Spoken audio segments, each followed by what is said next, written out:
This is the very first time I'm here and I'm pleasantly surprised. I mean, it's magical, especially this lovely ancient city of Ubera. Magical place. We attended your really nice panel yesterday, and you shared a really cool anecdote about Crysis 2 composing, about the level that they wanted the player to play stealthy. What can you share about it right now? Well, we strive to make the music in the Crysis series as adaptive as possible. You know, we need to make the music adaptive because we would like to introduce the cinematic experience, not only visually, not only gameplay-wise, but also the music. And you know, the music could be quite a powerful tool when it comes to cinematic experience. And that's why we use so-called interactive music functionality, which is built in CryEngine 3. And it allows us to interactively go up and down to make the music adaptive, to make the music react to the different situation, changes, story moments, and environment in the game.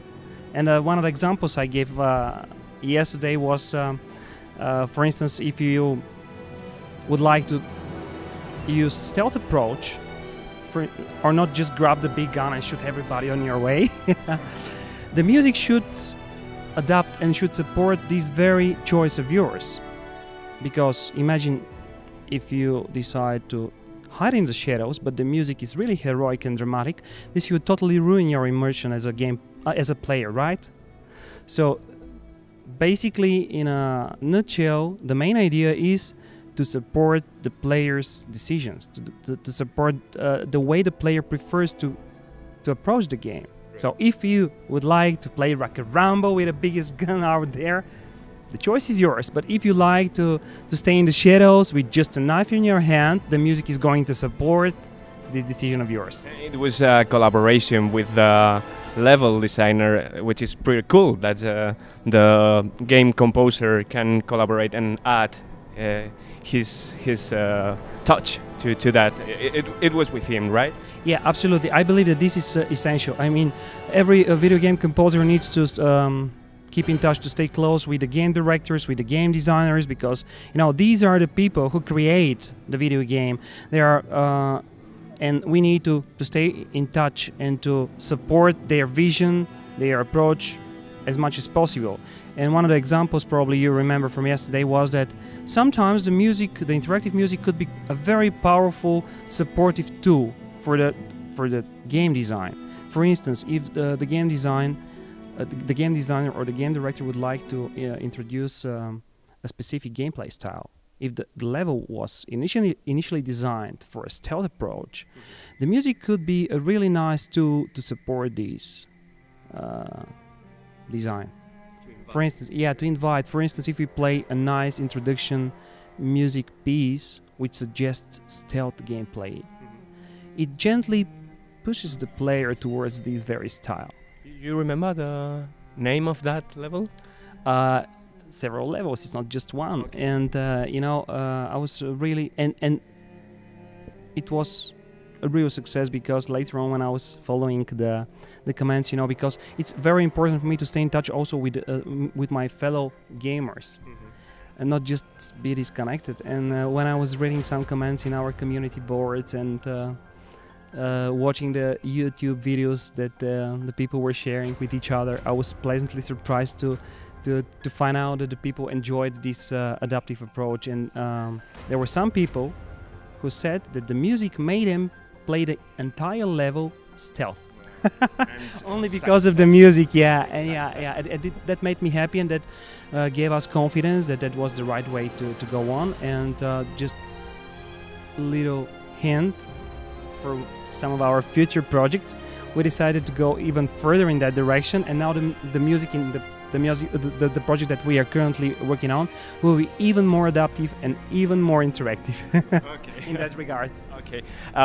You collaborated with Hans Zimmer in the Crysis 2 soundtrack. It looks like it. Yeah, that's right. It was a great chance for me. I mean, Hans is a legend and one of my favorite composers, and it was probably the best surprise for me when during the music production process of Crysis 2. I have a vivid memory when my boss, the senior audio director Campbell Askew, phoned me and said, "Bobby, I have a surprise for you." Who guess is going to deliver the main title for Crysis 2? And I was simply speechless. It was unforgettable and unbelievable experience. We traveled together.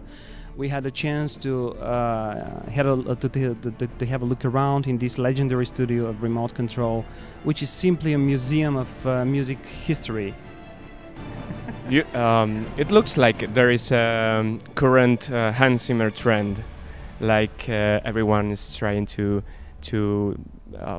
like imitate its style on films. Some criticism says that we are losing melodies due to this trend. Do you share that opinion? Well, it depends. I believe that everything is in the hands of the producers. I'll try to explain what I mean. So, it's true that Hans Zimmer is extremely influential and powerful composer. It's a real veteran, a legend. And from time to time, he reinvents himself. For instance, a good example would be Dark Knight soundtrack. You remember it was a fresh air. And but you know, the final decision is not composers but producers.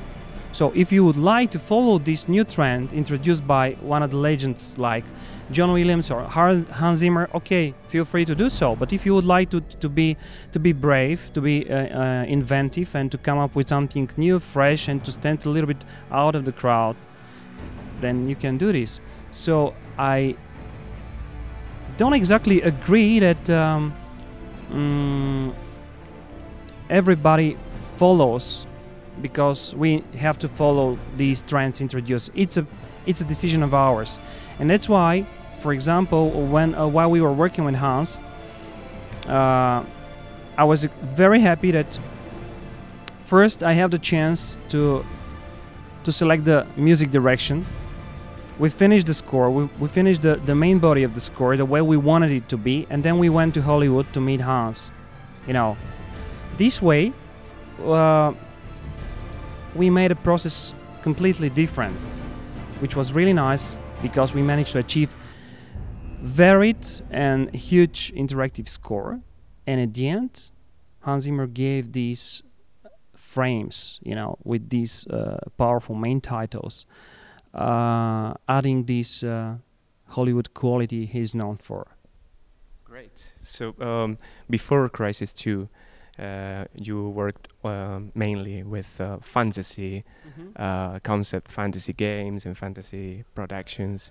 How was it going from fantasy to action and the real thing? Well, this is an interesting question, and being completely honest here, I cannot hide it. You know, this is one of the biggest passions of mine. I mean, ethnic music and fantasy music, and the reason why is because I'm very, very keen on collecting ancient ethnic instruments from all over the world. So I have like 15 different ethnic instruments, and that was the reason why I started to score mainly fantasy and ethnic projects at the beginning of my career as a music director and composer. And every time I started a new project, fantasy or ethnic, I used to travel to a brand new destination to buy a brand new, you know, ethnic instrument, which was my way to inspire and to immerse myself into this particular project, because even though they all share one family, let's say the guitar family, they are quite different, and they provoke different emotions. And even with the first chord, you know, you have an idea and a direction which is completely different and gives a nice start from this point on. And tonight's concert, what is the orchestra performing? Maybe the more fantasy and ethnic point of view, from games like Knights of Honor and Gothic, or maybe the action and the explosions of Crysis 2? Well, there will be two fantasy suits from a game called Two Worlds 2. It's a lovely project which I scored with my friend and dear friend and colleague Viktor Stoyanov. We did this project like 3.5 years ago, if I'm not mistaken, and it was a huge and really nice fantasy project which allowed big freedom to use like 8 different ethnic instruments, like 10 different woodwind instruments, and I also used a really old ancient instruments, a Bulgarian instrument called tambura, which was 50-year-old one. But unfortunately, to be able to be performed live, I need to call the original band I formed at that time for the purpose of the score. So tonight we are going to listen to 2 suites from Two Worlds 2, which however are completely orchestral, and one of the suites is also accompanied by choir. And there will be 2 more tracks from Crysis 2, my favorite pieces. Probably you're familiar with one of these tracks. The violin solo? Yes, that's right. The violin, which was meant to represent the human spirit against the alien invasion. The name of one of the suites is SOS New York, and the second one is called New York Theme. So we have them both, fantasy and action. So in the current trend of fantasy productions in movies and games, and we have Game of Thrones, we have games like Skyrim. Yes. How do you think you can stand out with your fantasy music? How to make it stand out? Well, this is a lovely question. I do believe that the difference between the music that I make and in comparison all the other fantasy projects out there is that the other projects use less live ethnic instruments, and I do believe that nothing compares to the live performance. There are amazing libraries out there, these orchestral libraries, ethnic instruments libraries. They are top quality. All of them are recorded in professional studios.